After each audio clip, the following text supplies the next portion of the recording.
Liberty Nation with Tim Donner.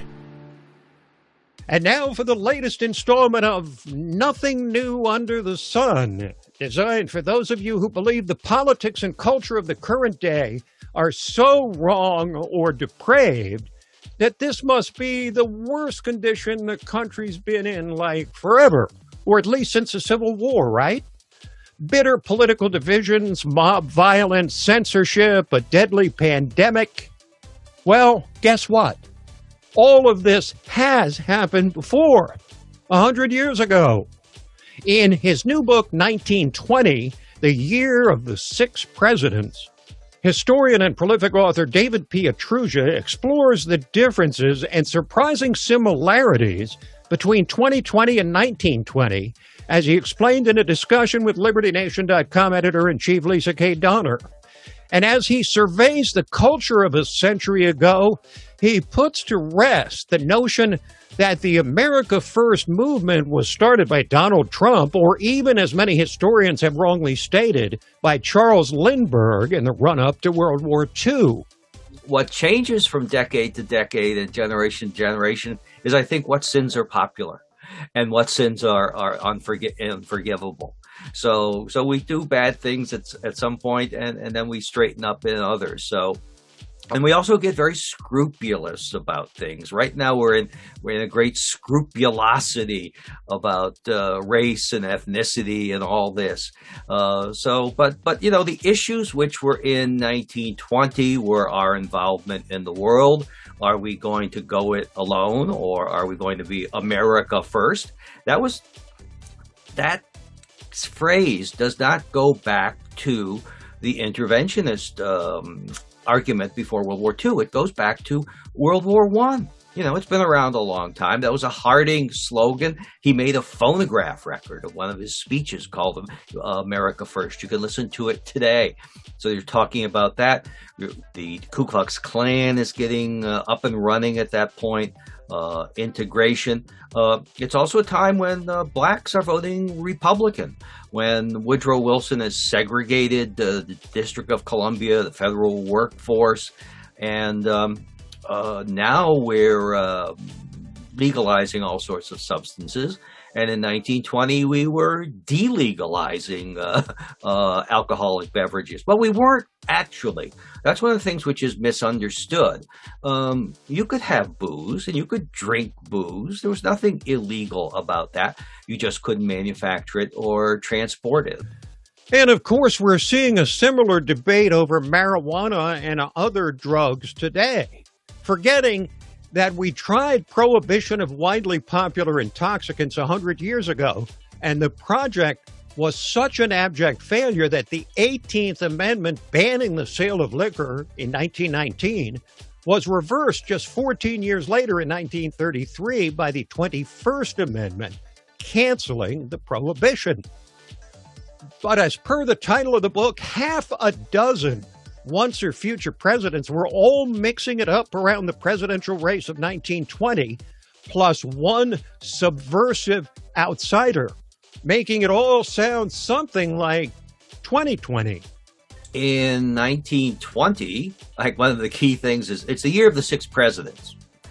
And to back up, they are, because they're all in play in one way or another, T.R. Harding, Coolidge, Franklin Roosevelt, who's running for vice president that year, and Herbert Hoover. So they're all involved in one way or another, but there's a semi-major party candidate because he's going to get nearly a million votes when there were a lot less people back then. And he's Eugene V. Debs, the socialist candidate. So he's running from Atlanta Penitentiary.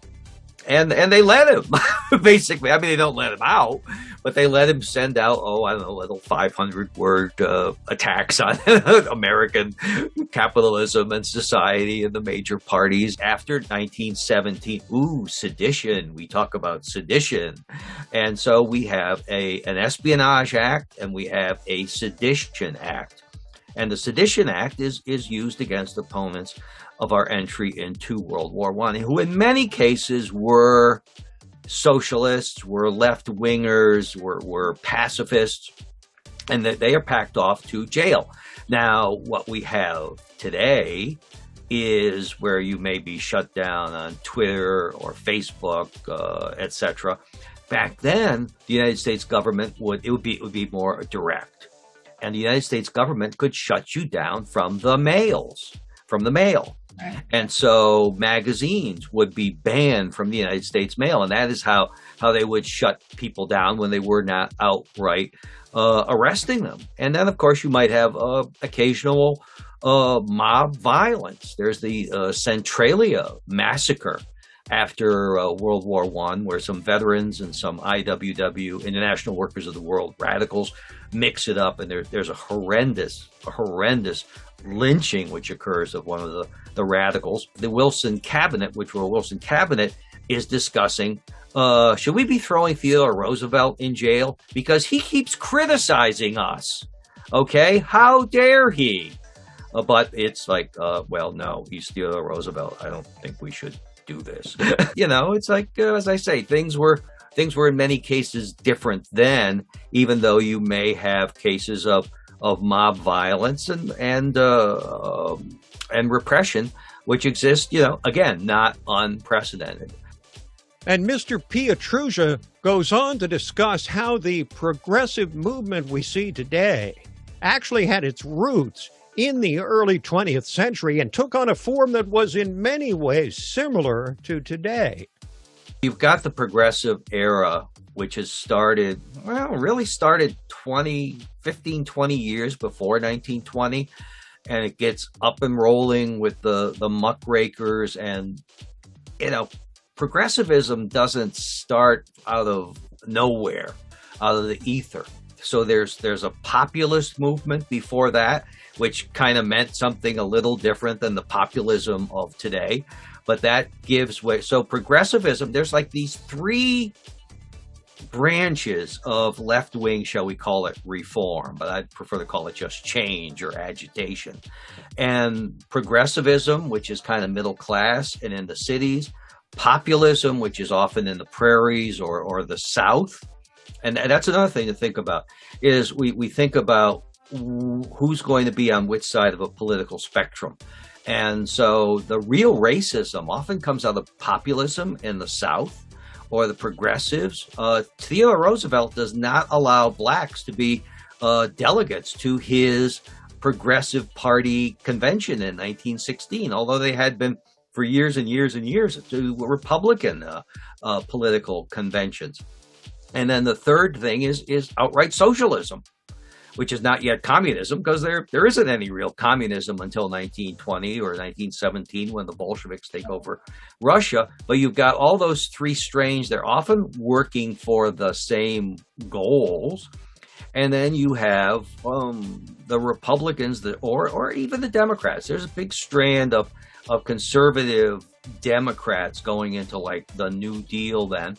But the conservative, shall we say, reaction in the 1920 election, the reaction from this rising tide of Theodore Roosevelt progressivism really takes hold with the nomination of Warren, Gamaliel Harding, and Calvin Coolidge, two of the most conservative presidents we've ever had in the history of this republic. And lest you think the phenomenon which more than anything else marked the Donald Trump era of American politics, the history of media bias, fake news, and powerful publishers pushing a point of view, well, it goes back a lot further than Trump or Bush or Reagan. Back in olden days of the 1900s, you would have papers which were outright either Democrat or Republican. And so William Randolph Hearst, while he becomes conservative in the 1930s and from then on, in the teens or the aughts even, he's Mr. Radical. He's a dangerous, radical left-wing guy. And he sort of starts to shift because he's not gung-ho for war in 1917. Oh, Theodore Roosevelt hates him because of that. But he shifts over, but Warren Harding, who we mentioned earlier, was a newspaper editor. I think he was head of the Republican Newspaper Editors of Ohio, if one can imagine such a organization today. And who does he run against? He runs against James Middleton Cox, who ran the Democratic paper in Dayton, Ohio. And so you would see this, over and over again. Today, we still have the Gannett chain, USA Today. Back in the 1930s, Frank Gannett was going to be the vice presidential running mate if William Borah got the nomination in 1936. So this goes on for a very long time. Did you hear that? Both nominees for the presidency in 1920 were newspaper editors.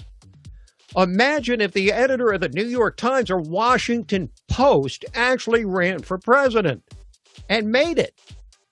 But of course, they've decided to settle for simply bending the news in the direction they prefer.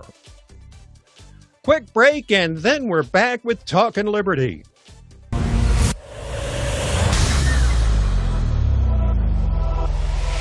Hi, I'm Leesa K. Donner, along with Mark Angelides, Sarah Cowgill, Tim Donner, and Scott Cosenza, and this is Liberty Nation.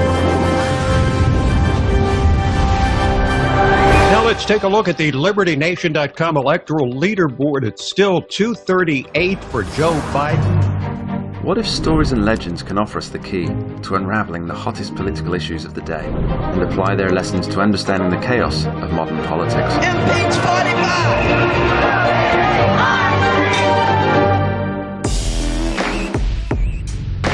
Only where freedom of speech is honored can people who look, sound, or think differently be truly free.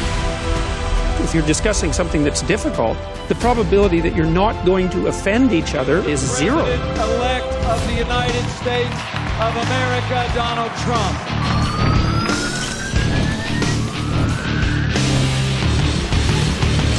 Donald J. Trump is now president. With one click, Liberty Nation delivers tomorrow's news. And remember, liberty. Today. All the time and everywhere. LibertyNation.com.